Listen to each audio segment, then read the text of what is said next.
खुशी के गीत गाए जा, ये जिंदगी है कौम की, तू कौम पे लुटाए जा।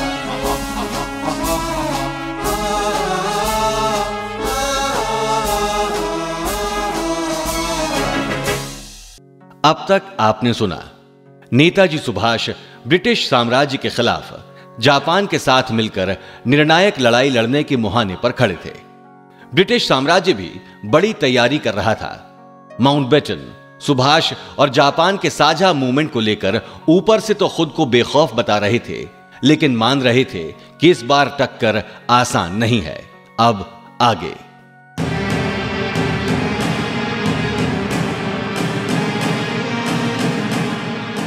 नेताजी, जापान हिंदुस्तान की आजादी के लिए सीधे मोर्चे का कदम कब उठाने वाला है? इस समय यहीं रंगून में कबाबे के हेडक्वार्टर के अंतिम दौर का मंथन चल रहा है। मिस्टर तोजो ने 2 पर्यवेक्षकों को यहां भेजा है। मतलब जल्द ही आजाद हिंद फौज और जापानी फौज हमला बोलने वाली हैं? कुछ कहा नहीं जा सकता। जापान और ब्रह्मदेश के बीच का 4000 मील का अंतर सबसे बड़ी अड़चन है। जापान का आर्मी हेडक्वार्टर टोक्यो में है, जिसके अंडर में दक्षिण लश्कर है, जिसकी छावनी फिलीपींस के मनीला में है। उसके चीफ मार्शल तेराउची है, जिसके अंडर में जनरल कबाबे की ब्रह्मी इलाके की आर्मी यहाँ रंगून में है। उनके नीचे जनरल मोतागुची, जिनका हेडक्वार्टर मेमियो में है। रंगून से मेमियो की दूरी 500 मील है। ये लश्करी दूरियां और प्रशासकीय अड़चनें मुझे भी परेशान कर रही हैं, क्योंकि यदि किसी को रंगून से टोक्यो भेजना पड़ा तो आने जाने में 4 दिन लग जाएंगे। प्रेम, मेरी सूचनाओं के मुताबिक मोतागुची कबाबे के हेडक्वार्टर आए हैं। मुझे लगता है अभी चलकर उनसे मिलना चाहिए। क्या कह रहे हैं नेताजी? समय देख रहे हैं, रात के 1:30 बज रहे हैं। हाँ, क्यों नहीं। अब मेरे लिए दिन रात का कोई मतलब नहीं, बस दिल्ली चलो। दिल्ली चलो का टारगेट है। ठीक है। ड्राइवर उठिए, इसी वक्त नेताजी के साथ बोट क्लब जाना है मोतागुची से मिलने।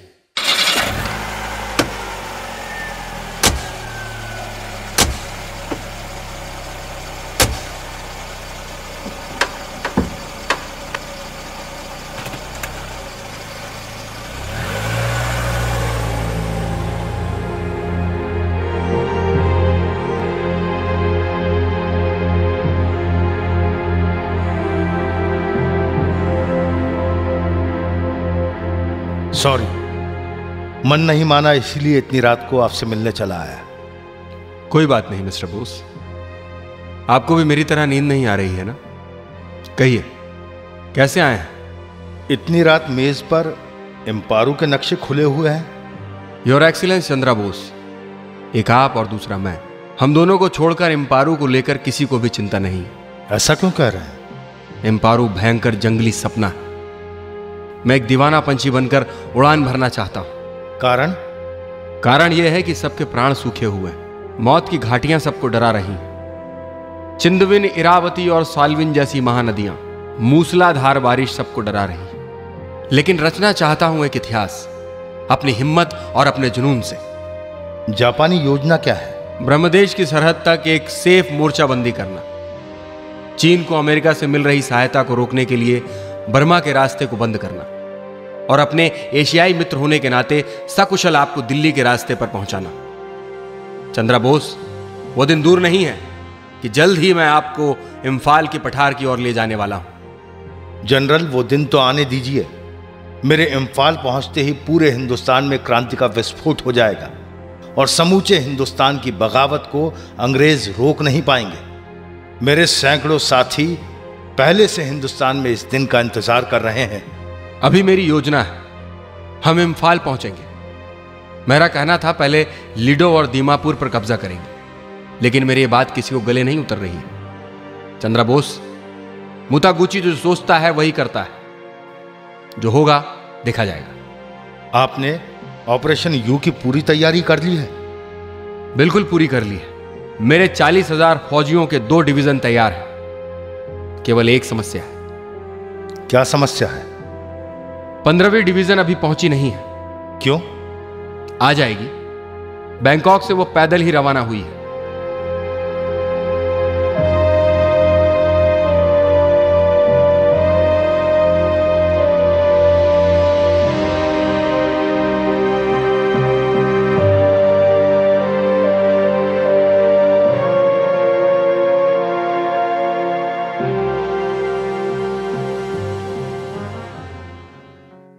23 दिसंबर 1943 का दिन था। आयाबी और नाका की मौजूदगी में कवाबे ने इंफाल मूवमेंट पर साइन कर दिए थे। 3 दिनों के अंदर आयसाबी फिलीपाइंस के मनीला हेडक्वार्टर पहुंच गया। दक्षिण लश्कर के मार्शल तेराउची को ऑपरेशन यू के प्रस्ताव पर संशय था। प्रधानमंत्री तोजो के निवास स्थान का माहौल तनाव से भरा था। तोजो ने एक तरह से खुद को कार्यालय में बंद कर लिया था। जब कोई खास मेहमान आता या कागज आता तो ही वो कक्ष से बाहर निकलते थे।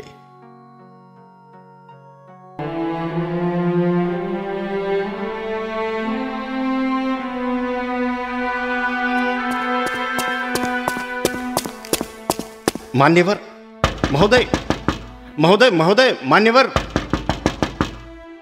हाँ बोलो एडीसी, क्या बात है? क्या रंगून से कोई आया है? जी नहीं।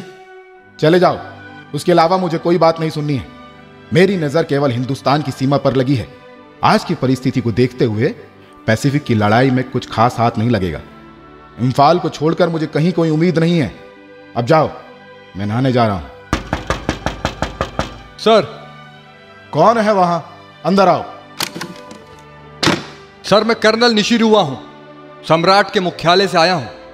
इतनी हड़बड़ी क्या है? रंगून से अफसरों का दल आया है सर, इम्फाल को लेकर। अच्छा ये बताओ, रसद की सप्लाई ठीक है ना? मुतागुची की युद्ध रणनीति में कुछ गड़बड़ तो नहीं है ना? ब्रह्मदेश में हमारा निकृष्ट वायु बल तैनात है। जमीन पर झपटा मारने वाले शत्रु के हवाई बेड़े का सामना करने के लिए हमारी ओर से क्या कोई वैकल्पिक व्यवस्था की गई है? सर। कर्नल निशिरुवा, जवाब दो। जानता हूं तुम्हारे पास मेरे सवालों का जवाब नहीं है। चिंता का कोई कारण नहीं है सर। मैंने मुख्यालय में बात कर ली है और सभी शंकाओं का समाधान हो गया है।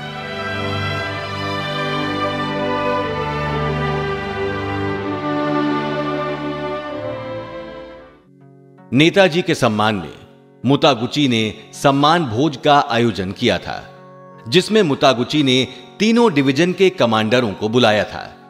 नेताजी अपनी रानी झांसी रेजिमेंट सहित अपना मुख्यालय रंगून से हटाकर मेमियो ले आए थे।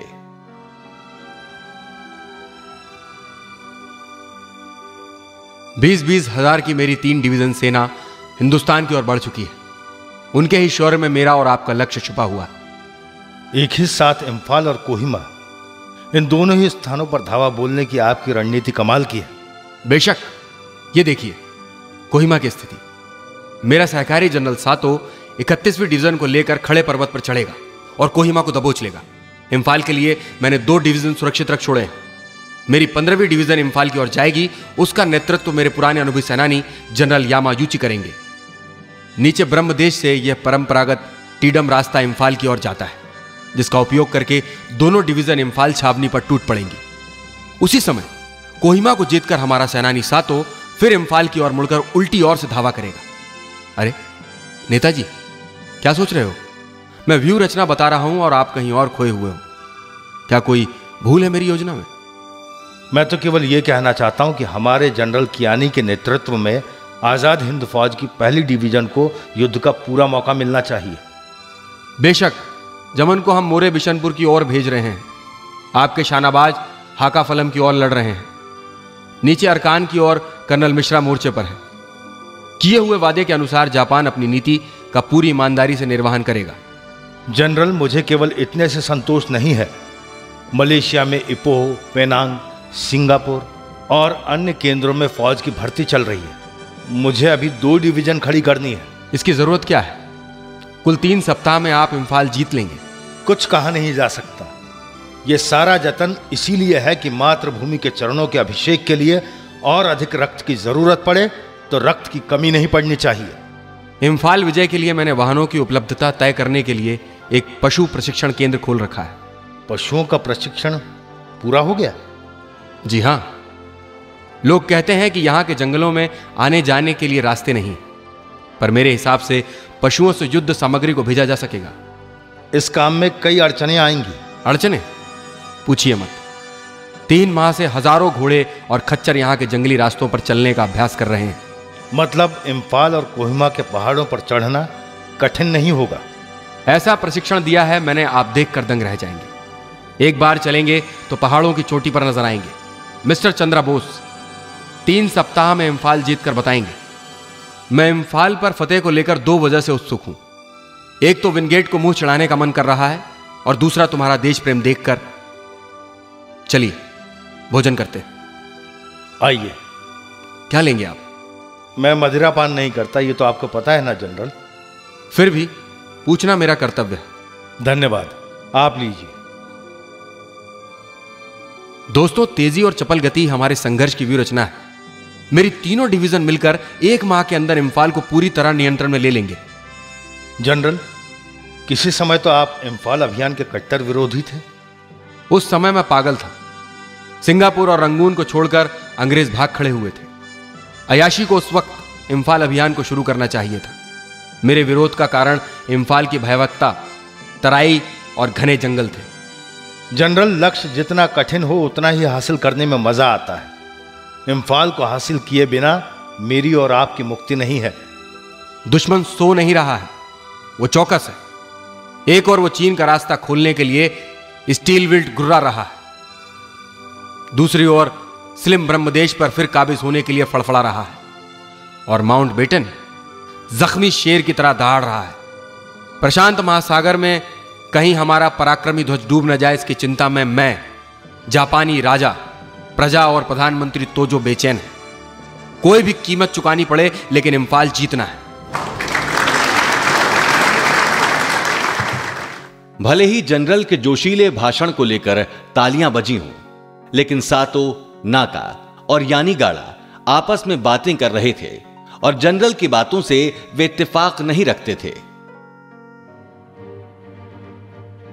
सातो, जनरल कुछ ज्यादा नहीं बोल रहे हैं। सच में क्या होने वाला है? केवल दिन में सपने देख रहे हैं। फौज को डुबाएंगे और इससे अधिक कुछ भी नहीं। सर, केवल 3 हफ्तों की रसद लेकर हमला कैसे किया जा सकता है? यह तो ठीक नहीं है। न जाने क्या सोचकर मुतागुची 3 हफ्तों में जीत की बात कर रहे हैं। जज्बात और तेजी से हमले की रणनीति का कोई विकल्प नहीं है। यदि हर फौजी ने पूरे वेग से आगे बढ़ने की मर्दानगी दिखाई तो सब ठीक होगा, लेकिन किंतु परंतु बेवजह की बातें हैं। जनरल, तो भी मुझे यह आसान नहीं दिखता। मुश्किल शब्द हमारी डिक्शनरी में नहीं है मिस्टर नाका। वैसे भी जापानी फौज के लिए यह काम कठिन नहीं है।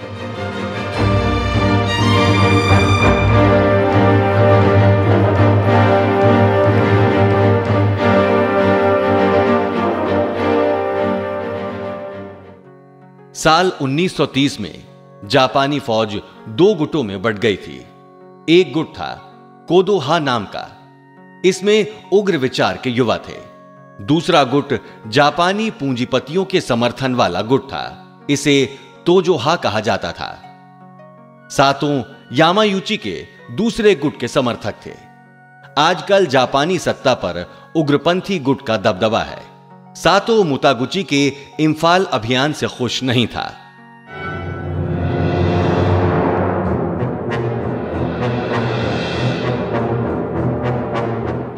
यामायुची, इम्फाल अभियान मुतागुची की महत्वाकांक्षा के साथ आगे बढ़ रहा है। यदि ऐसा है तो मैं अभियान का हिस्सा बनने वाला नहीं हूं। क्यों अपनी जान दूं? जनरल तो सेना को डुबाने पर तुले हुए हैं। सातो, इम्फाल पर जीत क्या हमारी राष्ट्रीय विजय साबित नहीं होगी? यह आपका सोचना है, मैं ऐसा नहीं मानता। मिस्टर यामायूची, एक बात नहीं भूले, ब्रह्मदेश की गर्मी और बारिश से पहले ही अभियान पूरा हो जाना चाहिए। इस दृष्टि से 3 सप्ताह की रसद काफी होगी। 29 अप्रैल को हमारे सम्राट का जन्मदिन है। उसी दिन हिंदुस्तान की पूर्वी सीमा पर विजय का उपहार देंगे। ओबेन, हिंदुस्तान पर आज तक किसी ने भी पूरब की ओर से हमला नहीं किया है। चंद्रा बोस को यह सोचना था। कमांडर मोतागुची, यह सरासर बेवकूफी से भरा अभियान है। ओबेन, व्यर्थ की बकवास मत करो। मेरे पास पक्की खबर है। इम्फाल के गोदाम अनाज से भरे हुए, वहां जमा रसद हमारी फौज के 6 महीने काम आ सकेगी। तुम सब चर्चिल के गोदाम के अनाज से मस्त हो जाओगे। जनरल, पहले अपने घर की चिंता कीजिए, जिसे लपटों के हवाले किया जा रहा है। दूसरे के घर में मौज की बात बाद में सोचिएगा। ओबेन, तू मेरा स्टाफ ऑफिसर है या अंग्रेजों का? जान चली जाए, लेकिन अपनी सेना में यह अनुशासनहीनता बर्दाश्त नहीं करूंगा। तेरे जैसे लोगों के बीच रहने से अच्छा है दुश्मन की तोप के सामने अपनी जिंदगी खत्म कर लूं। जनरल, इतना गुस्सा क्यों? नहीं चंद्रा बोस, स्टेनो इधर आओ, लिखो। जापान की सम्राट की ओर से प्राप्त अधिकार से मैं जनरल मुतागुची स्टाफ ऑफिसर ओबेन को अपनी फौज से इसी वक्त बर्खास्त किए जाने का शाही हुक्म दे रहा हूं। चलो नेताजी, अब बाहर चलते हैं।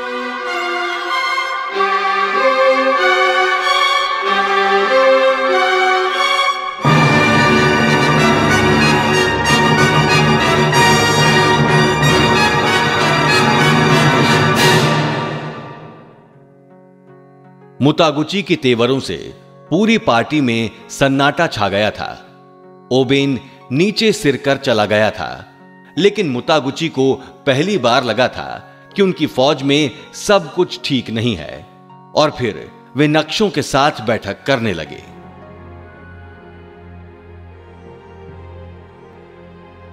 क्या करना चाहिए हमको? इंफाल पर जोरदार हमला करना चाहिए या कोहिमा पर धावा बोलना चाहिए? मेरा मानना है दोस्तों, हम दोनों पर एक साथ हमला करेंगे और खत्म कर देंगे। क्यों, मैं ठीक कह रहा हूं ना नाका?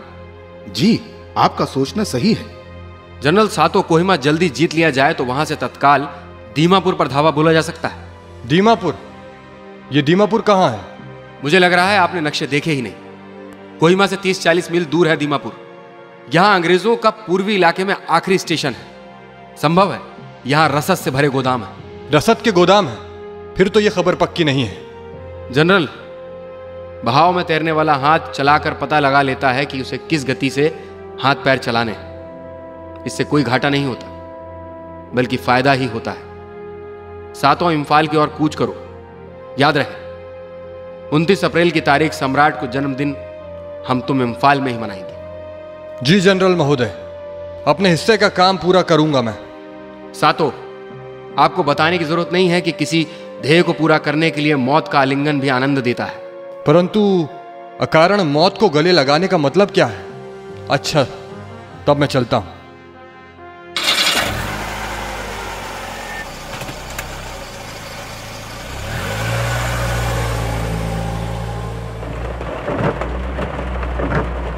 यनागिडा, किसी को इतनी सफलता क्यों मिलनी चाहिए? कभी कभी मुझे मुतागुची से घृणा होती है। नाको, मुझे सातों का व्यवहार भी अच्छा नहीं लगा। उसे अपने लश्कर से हमेशा के लिए बर्खास्त करता हूं। यह जल्दबाजी में फैसला लेने का समय नहीं है जनरल महोदय। हमारी फौज चिंदीविन के किनारे तक पहुंच गई होगी।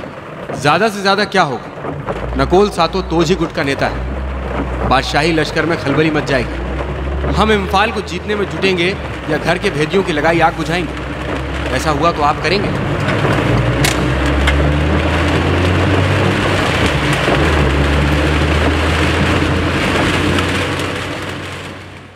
मुतागुची खुद अपने सवालों से उलझ रहे थे, बेचैन थे, लेकिन इम्फाल अभियान को लेकर उनके मन में संशय नहीं था।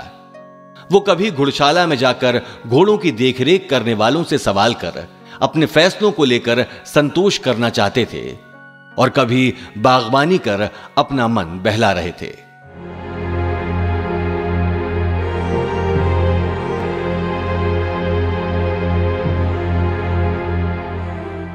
मिस्टर मुतागुची। आइए नेताजी, क्या बात है? जनरल महोदय, उधर मोर्चे पर घमासान मचा हुआ है और आप यहां पर बागवानी कर रहे हैं। युद्ध के मोर्चे पर मेरे अधिकारी तैनात हैं। मैं तो अपने गुलाबों की निगरानी करता हूं। आपकी रणनीति के हिसाब से इम्फाल अभियान चल रहा है या नहीं?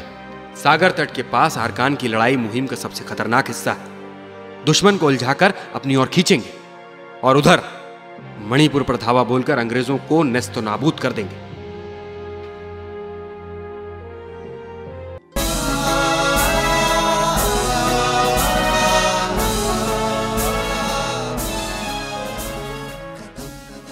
प्रस्तुति स्वराज संस्थान संचालनालय, मध्य प्रदेश शासन संस्कृति विभाग द्वारा।